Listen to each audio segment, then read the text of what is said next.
स्वाधीनतार 7 दशंधि पर लोक मौलिक सुविधार वंचित। आपण मैंने एभली कथा शुणिले विश्वास करनथिबे। आज लोक जीवा आसबार सुविधा पाई पारना। से दृश्य मु आपको देखाइबी। ये हूँ से दृश्य हूँ गजपति जिला रायगढ़ ब्लॉक जरलांग पंचायत डुम्बा ग्राम।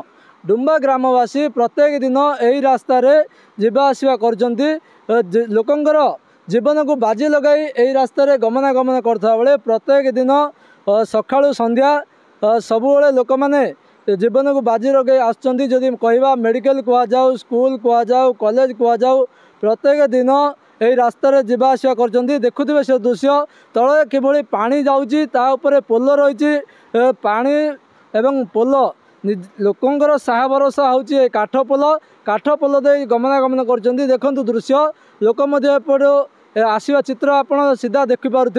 तले पानी रही ऊपर रास्ता रही जीवन को बाजी लगे लोक गमनागमन कर दीर्घ दिन है लोक गमनागमन कर परिस्थिति से मैंने जीवा आसा कर। आम सहित ग्रामवासी अच्छा ग्रामवासी पचारि बुझा कौन रही समस्या कहीं दीर्घ दिन है से पक्का रास्ताटे हो पारनी। आम लोक पचारि बुझी ना। आज्ञा कौन कहे आपण को खबर ओडिशा स्वागत। आपण परिचय मो गाँव हूँ डुम्बा। मोर नाम हूँ ताणी नायक।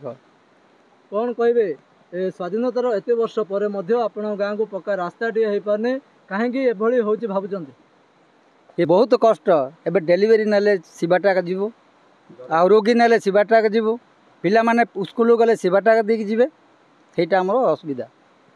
जदि कहबा इलेक्शन समय बड़ बड़ लोकंकर सो छुटुची गाँव को बर्तमान इलेक्शन सरी गले किए देखा ना कहीं एमती होची आमको तो जिते भोट थी से बेसी आसवे जिते भोट सर से किए पचार ना। जहाँ आम लोक आलोचना करुले विगत सरकार रे लोकंर समस्यार समाधान हो पारानी केवल बड़ बड़ होर्डिंग देखागला।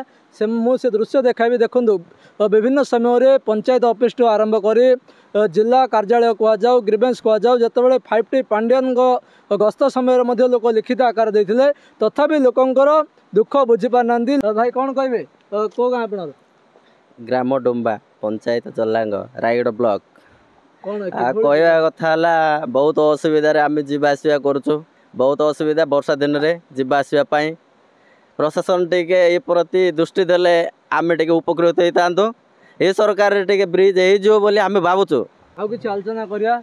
भाई कौन कहे जदि कहवा विभिन्न समय आप लिखित आकार देते क्या क्या लिखित आकार देते आज्ञा कलेक्टर ऑफिस ब्लॉक चेयरमैन समस्त दे आम प्रतिश्रुति ही प्रतिश्रुति रखी दूसरी है से जो 5T हेरे पांड्यान गस्त करते आज्ञा से मुझे से आमको देखे देता विजु सेतु लेटर बोलिक आमको कलेक्टर ऑफिस पलि आसिले है कौन हम प्रतिश्रुति दे कौन आम सरकार या करुचे। हाँ आमर ये गोटे मुख्य रास्ता हमर यही रास्तार आम जा आसा सब बेले कर छोटू मुझे देखुचे मो जन्म हो 25 वर्ष है 25 वर्ष कार्ड मुझे मो कार्ड केते देते आम जेजे बापा जेजे माँ आम पीढ़ी बापा माँ समस्त देते लगे अधिक पानी तो आज्ञा बासीगले हे झील बासीगले आज्ञा हे अच्छा ठिया रही झील बासीगले है आम बड़पा गोटे साप टुंगी देला आज्ञा इमती पानी पड़े आसला नदी नहीं पार्लुनि आम विगत सरकार हो पारे सरकार कर आशा बांधे आज्ञा आम सब सरकार उपर आशा रखुचु विगत सरकार आशा करूँ आशा कर आज आम यही अवस्था ए सरकार भी आम आशा करुचु फलटे हेले आम बहुत उपकृत हबु।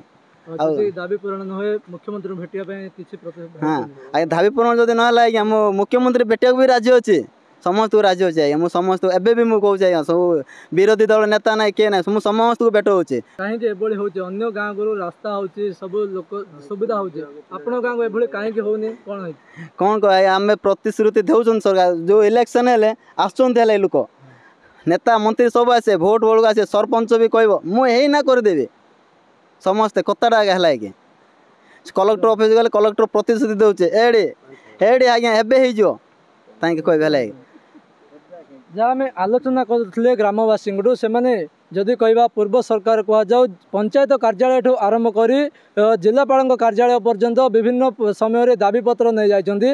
यही रास्ता पर प्राय 5 खंड गाँव निर्भरशील अच्छा जदि कहवा प्राय 1500 ରୁ 2000 लोक ये रास्ता पर निर्भर करती प्रत्येक दिन जीवन को बाजी लगाई ଯିବା ଆସିବା କରୁଛନ୍ତି ମାତ୍ର ଏମାନଙ୍କର ଉପରେ କାହାର ନଜର ପଡ଼ୁନି।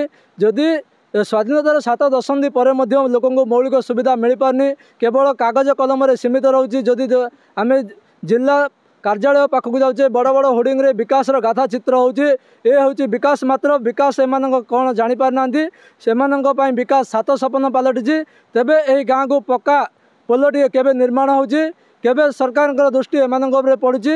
ପୂର୍ବ ସରକାର ତ ହୋଇପାରିଲା ନାହିଁ, ଏହି ସରକାରରେ ହେବ ବୋଲି ଲୋକଙ୍କର ବିଶ୍ୱାସ ରହିଛି। ଯେହେତୁ ମୋହନ ସରକାର ଲୋକଙ୍କ ସରକାର, ଆଦିବାସୀଙ୍କ ସରକାର, ସମସ୍ତଙ୍କର ଦୁଃଖ ବୁଝୁଛନ୍ତି। ତେଣୁ ଏହି ଆଦିବାସୀ ଅଞ୍ଚଳର ଲୋକମାନଙ୍କର ଭରସା ରହିଛି ମୋହନ ସରକାର ନିଶ୍ଚୟ ଭାବରେ ଏମାନଙ୍କ ପାଇଁ ପକ୍କା ପୋଲଟିଏ ନିର୍ମାଣ କରିବେ। ଗଜପତିରୁ ହେମନ୍ତ ପ୍ରଧାନ, ଖବର ଓଡ଼ିଶା।